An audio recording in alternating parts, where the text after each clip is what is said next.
to the end of my row 5 purl and my regular knit stitch. Okay, there. So now you can almost see the pattern, a little bit of it, and it'll get more pronounced, the ribbing will, as you work through it. So now we're going to learn something called the lifeline, and it's a good practice, especially when you're doing a larger piece of work. Not I wouldn't use it in granny squares or small blocks that you're doing, but when you're trying to work on larger pieces where you don't want to lose a stitch somewhere in between, and then try to catch the stitch. And if you're a beginner and you're not too good at doing that, picking up stitches, or even a more advanced person where in a stitch like the fisherman stitch where you have the knit one below, it's very difficult to go back and pick up the stitches, or even the cable stitch if you lose a stitch. So to prevent from having to unravel the whole piece that you worked at, you can put in what is called a lifeline. And so for that, what you would need is some scrap yarn, any color. It doesn't have to be the same color. Actually, it's better if you don't use the same color. And you just need a long enough piece, depending on how long your work is. So you're going to string this piece of yarn through your stitches and leave it there and continue stitching on. And what that's going to do is, if you were to lose a stitch and you are not successful in picking up the stitches, you could pull out your needle and unravel the yarn up until where the yarn, this contrasting yarn, the lifeline is, and it'll stop unraveling at that point, so you don't have to unravel the whole piece of work. So to put in your lifeline, you would also need a tapestry needle, and I have one here. It's got a large eye to help thread the yarn through, and I know they come in plastic as well, so whichever one you have. And if you don't have a tapestry needle, then you could also use a crochet hook, but it's a little more challenging to get the yarn through.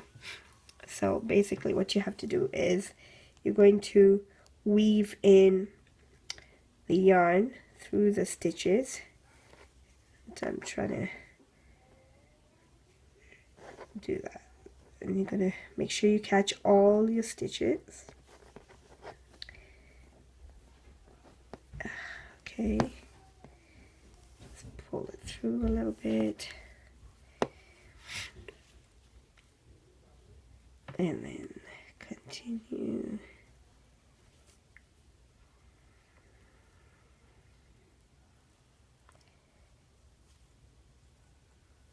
There.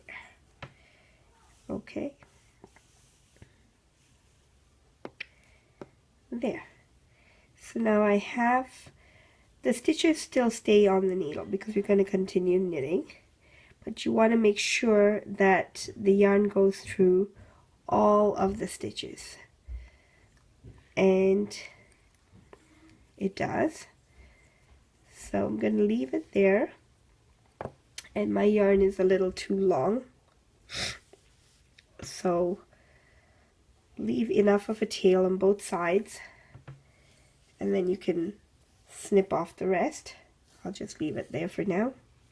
We're just going to continue knitting, and I thought this is important to see as well, is that when you're knitting, you're going to only pick up your yarn that you're knitting with, color A, and ignore your lifeline. Just let it be there, ignore it, and then you're going to continue knitting. So don't let it come Don't let it interfere with what you're doing. You're going to continue with the same stitches. I did my purl. Take the yarn to the back, pretend it's not even there, and you're only going to do my knit one below, which is to keep it in frame right there. Okay, and you're going to just ignore it, ignore the lifeline, and take it off. Do my purl and knit one below.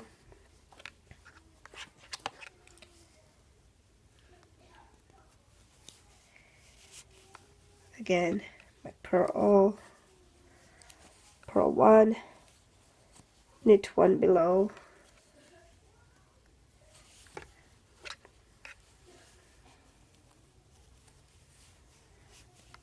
okay, I'll meet you at the end of this row. And my last stitch, regular knit stitch. Again, ignore the lifeline. Okay, so there it is. Now this is one side of your work and you can't even see the lifeline, but if I were to flip it around, there is my lifeline, and it's in my work, and it's going to just sit there. Okay, so you're going to continue all the way to row 10, and I'll meet you at the end of row. I've come to the end of my 10th row, and do my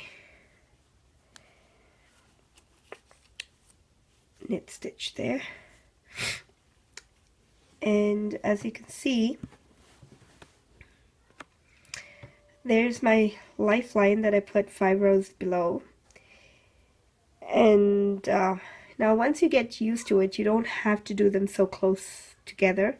You can maybe do them 10 rows apart, 15 rows apart, whatever you're comfortable with. But boy, if you have to unravel it, you really hate yourself having to lose all the work that you've done. So till you get a good hang of it, I would suggest that you do them 5 rows apart. And then if you feel a little more confident, you can do them 10 rows apart.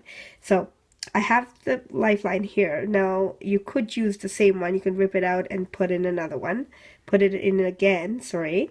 But I'm going to do 2 lifelines at the same, like at a time, just in case you were to unravel it, and for whatever reason, if this lifeline does not hold, you could still be caught by the second one. Okay, and it really will be helpful when you have worked far more into the project than just the 10 rows that you have now.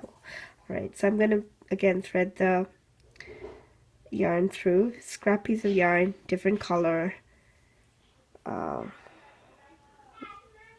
it through. Oops.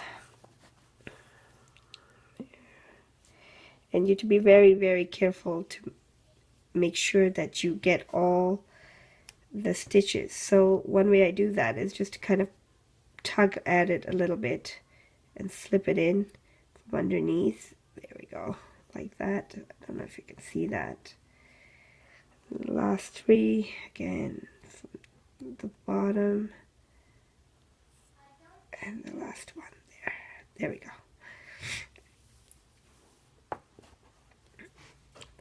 So there's my second lifeline if something were to happen to my first. And I'm just going to leave that there for now.